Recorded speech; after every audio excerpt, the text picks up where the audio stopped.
Sebelumnya, selamat malam Bapak Agus Salim, selaku dosen algoritma dan algoritma. Perkenalkan, nama saya Sadrak Silvanya Putra, nomor NPM 093 dari Prodi Sistem Informasi kelas paralel C. Di sini saya akan menjelaskan tentang flowchart atau algoritma binary search. Algoritma binary search ini sudah diberikan oleh materinya oleh Bapak Agus, dan di sini saya diberikan tugas untuk menjelaskan bagaimana cara kerjanya. Oke, kita langsung saja. Di sini terdapat fungsi main-nya, karena ada fungsi cabang atau fungsi binary search yang nanti akan di call up dari fungsi cabang menuju fungsi utama. Oke, langsung saja. Di sini dideklarasikan string type variable tipe data string dengan type variable array, nama variabelnya list of names, terdapat 5 panjang arraynya. Di sini juga ada string array list of emails dengan panjang juga sama dengan 5. Lalu ada string search name. Di sini nanti adalah untuk mendeklarasikan um, nama yang akan dicari nanti dengan input dari user. Lalu ada integer email. Variabel ini digunakan untuk meng-call up fungsi binary search atau fungsi cabangnya nanti. Di sini, lalu di bawahnya sudah terdapat assign dari array datanya mulai dari indeks ke-0 sampai indeks ke-4. Masing-masing yaitu ada Adam, Ben, Brian, Peter, William. Di sini juga telah diassign nilai dari array list of emails dari indeks pertama menuju indeks ke-4. Lalu di sini ada outputnya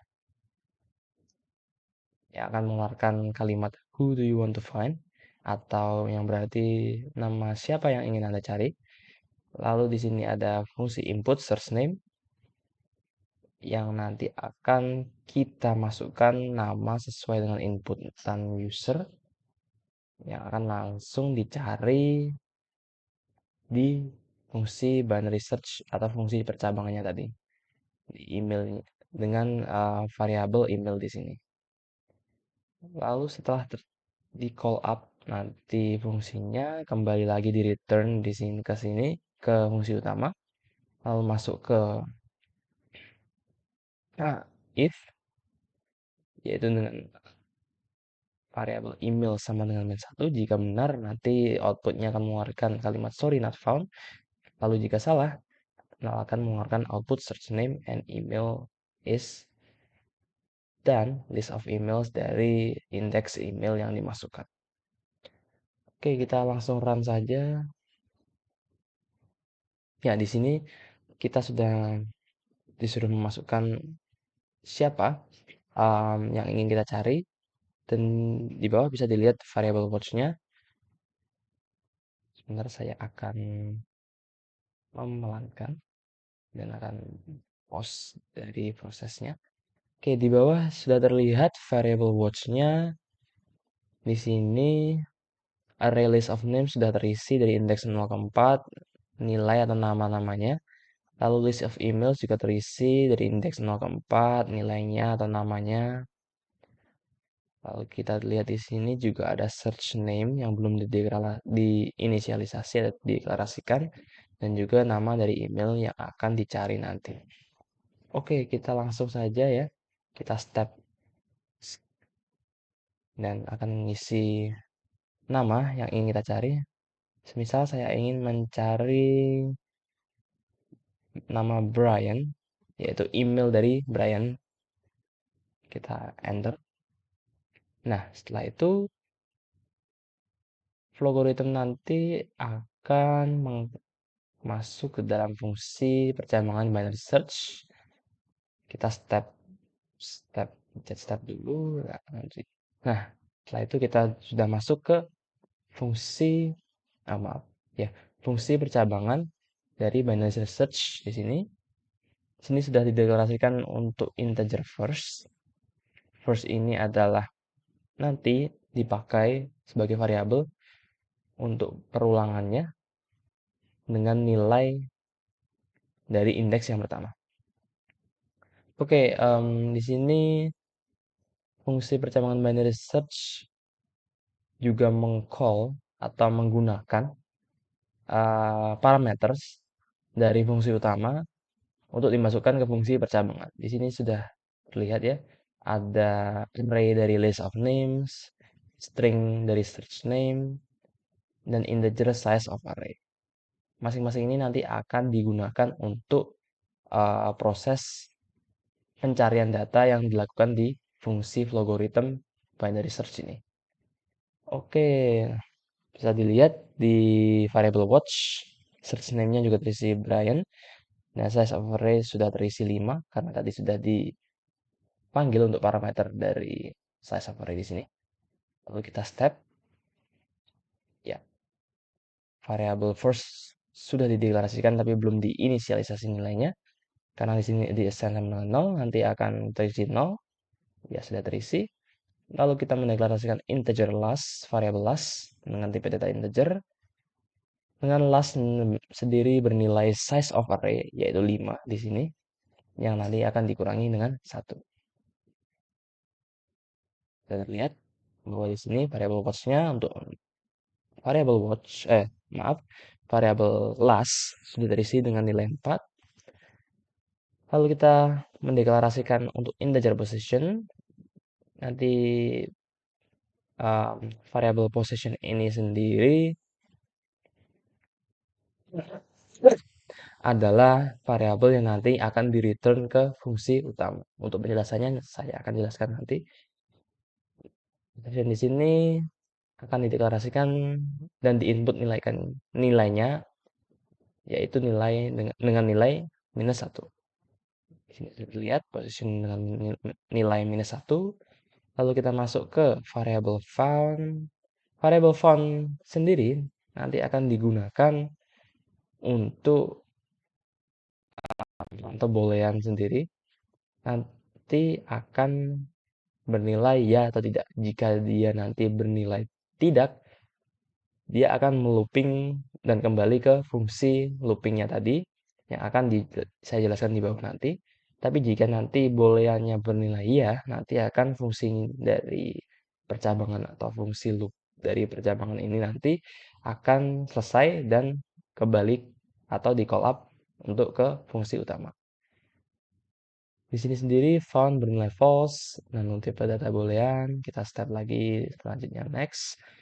Nah, untuk midpoint sendiri nanti, ini kita sudah deklarasikan sebagai variabelnya, tipe datanya yaitu integer. Dan untuk midpoint sendiri ini nanti fungsinya adalah untuk membagi array menjadi 2 bagian, karena memang dari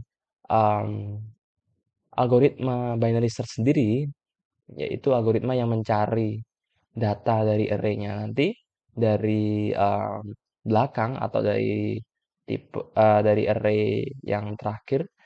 Nanti jika tidak ada, dia akan melanjutkan tipe ke indeks yang sebelumnya, tapi sebelum itu dia akan membagi array-nya sendiri menjadi 2 bagian.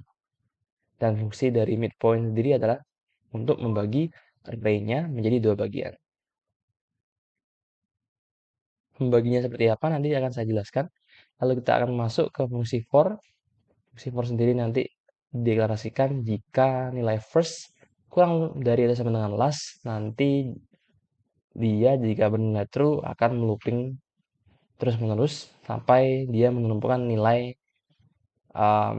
search yang tepat. Oke, kita step lagi next. Nah, di sini di-assign untuk variabel midpoint, nilai dari variabel midpoint adalah nilai mutlak atau ABS. ABS di sini artinya adalah absolute dari nilai first ditambah nilai last yang akan ditambahkan dulu dan dioperasikan, lalu hasilnya akan dibagi dengan 2. Oke, kita next. Setelah itu kita akan masuk ke fungsi if. Nah, tadi midpoint sendiri kan nilai dari absolute first tambah last dibagi 2 ya. Nah, di sini sudah terlihat di variable watch-nya, first dan last sendiri adalah 0 dan 4 secara berurutan. Dan jika kita tambahkan 0 dan 4, 0 ditambahkan dengan 4 adalah nilainya adalah 4. Lalu dibagi dengan 2 yaitu sama dengan 2. Dan nilai mutlak dari 2 sendiri adalah 2. Dan kita bisa lihat di sini variabel midpoint sudah terisi dengan nilai 2. Nah, setelah itu midpoint sendiri nanti nilai dari midpoint sendiri nanti ini mengindikasikan bahwa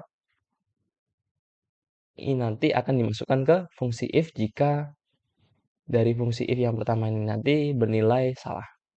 Kita lihat bahwa fungsi if yang pertama adalah array list of names index yang ke midpoint. Midpoint adalah indeks yang kedua.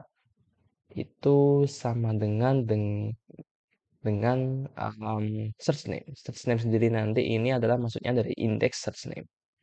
Kita bisa lihat Brian adalah search name Brian adalah indeks array kedua dari list of names. Dan nilai 2 sendiri itu bernilai sama dengan list of names index yang ke midpoint. Karena midpoint sendiri sudah dideklarasikan dengan fungsi dengan persamaan yang sudah di-assign, yaitu absolute dari first tambah last dibagi 2. Dan sudah dimasukkan nilai first dan last-nya tadi dan dioperasikan menilai 2. Dan midpoint itu bernilai 2. Name juga dari indeks Brian sendiri adalah indeks kedua, berarti fungsi if sendiri yang pertama ini bernilai true. Jika sudah bernilai true, nanti akan masuk ke percabangan true. Nah, di sini nanti untuk masuk ke percabangan true, setelah itu variable found yang kita deklarasikan sebelumnya yang bernilai sama dengan false, kita ubah, kita assign nilainya menjadi true. Kenapa? Karena sesuai dengan yang saya katakan tadi, jika nanti nilainya adalah true, dia akan kembali ke fungsi loop ke atas, namun dia tidak akan menginisiasi atau memulai perulangan atau looping tersebut. Karena di sini sudah dideklarasikan di fungsi loop sendiri bahwa jika dia not found, jika nilai first kurang dari sama dengan last, dia akan mengulang, tapi jika nilai first itu sudah lebih dari sama dengan atau lebih dari last, fungsi for sendiri tidak akan berulang. Kita step next dulu. Nah, assign tadi diindikasikan dengan fungsi assign ini. Fungsi for tadi perulangan tadi yang deklarasinya tadi akan ditentukan oleh assign-nya sendiri di sini, yaitu dengan mengassign variable position dengan nilai dari variable midpoint. Variable midpoint sendiri ada nilainya 2 dan variable position adalah nilainya minus 1. Lalu akan berubah nilainya jadi 2. Ya, di sini sudah terlihat. Dan variable found sudah berganti dengan nilai true. Kita bisa next. Nah, setelah sudah ditemukan, karena di sini fungsi dari loop fungsi dari for, algoritma for di sini dideklarasikan dengan nilai yaitu jika dia tidak ditemukan datanya atau not found, dan jika nilai first variable first kurang dari sama dengan last. Nah, karena di sini sudah terlihat bahwa variabel dari found itu bernilai true. Jika dia bernilai true berarti dia bukan not found, tapi found. Karena dia variabelnya bernilai found, dia tidak akan looping masuk ke percabangan true for di sini. Karena sudah selesai dan oh maaf, di sini bukan for tapi while ya. Dan memang karena while itu memerlukan kondisi dan kondisi ini sudah dideklarasikan. Karena tadi found-nya, karena tadi fungsinya sudah menemukan search name-nya, yaitu indeks kedua untuk Brian ya, dan nilai found-nya sendiri sudah bernilai true, dia tidak akan looping lagi. Karena while sendiri mendeklarasikan bahwa while ini akan looping jika nilainya adalah not found. Karena tadi nilai variable found adalah true, berarti untuk variable not found, found sendiri harus bernilai false. Dan karena ini bernilai true, jadi while-nya akan tidak melakukan looping. Dan langsung menuju ke return integer position. Untuk return integer position ini adalah mengembalikan parameter yang telah dimasukkan ke fungsi percabangan tadi atau fungsi binary search, lalu akan dikembalikan menuju ke fungsi utama dengan juga mengambil atau return dari variable position sendiri. Karena variable position di sini adalah 2 nilainya, nanti akan dikembalikan ke fungsi utama. Nah, kita kembali ke sini. Dengan variable watch-nya sudah berganti menuju, maaf, variabelnya berganti menjadi search name dan email saja.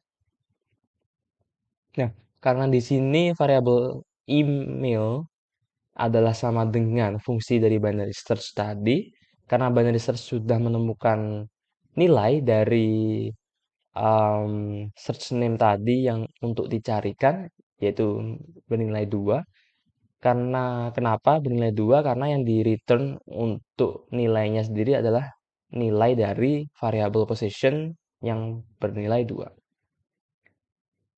Nah, karena tadi variable position-nya bernilai 2, dan itu adalah hasil dari proses algoritma binary search, fungsi dari binary search, berarti email di sendiri itu bernilai sama dengan 2. Kita step next.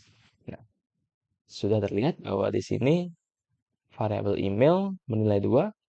Langsung kita lanjut menuju ke fungsi if atau algoritma if. If di sini dengan kondisi variabel email bernilai sama dengan -1. Jika true, nanti akan mengeluarkan statement sorry not found, atau yang berarti mohon maaf tidak ditemukan data tersebut. Tapi jika variabel email itu false atau tidak bernilai sama dengan 1, nanti algoritma sendiri dia akan menuju ke fungsi false, ke percabangan false, maaf, dan akan mengeluarkan statement search name atau tadi yang search name yang diinputkan dari usernya, yaitu adalah Brian, dengan statement kalimat email is, dan juga nanti akan ditampilkan nama dari list of emails dari index array Brian, yaitu 2, dan list of email sendiri, list email indeks kedua sendiri di sini di array-nya yaitu adalah kalimat dari myemail@yourmail.com. yourmail.com. Di sini kita bisa lihat nanti akan berubah menjadi bernilai tersebut. Nah, bisa dilihat bahwa percabangannya menuju ke percabangan false. Lalu kita bisa next. Nah, di konsol sendiri sudah terlihat ya bahwa statement yang keluar sama dengan statement yang sudah dimasukkan di atau deklarasikan di algoritma output di sini. Search name yaitu Brian, di sini Brian. Email is ini adalah hanya kalimat, dan list of emails dengan indeks ke email list of emails itu adalah array yang tadi sudah dideklarasikan dengan panjangnya 5, panjang larinya 5. Dan untuk indeks ke email, karena variabel email itu 2, berarti maksud dari ini adalah list of emails indeks kedua, dikarenakan indeks kedua yaitu myemail@yourmail.com, berarti Brian email is myemail@yourmail.com. Dan dengan begitu, algoritma untuk binary search telah selesai. Sekian penjelasan saya dari binary search. Kurang lebihnya saya mohon maaf. Selamat malam dan salam sejahtera bagi kita semua.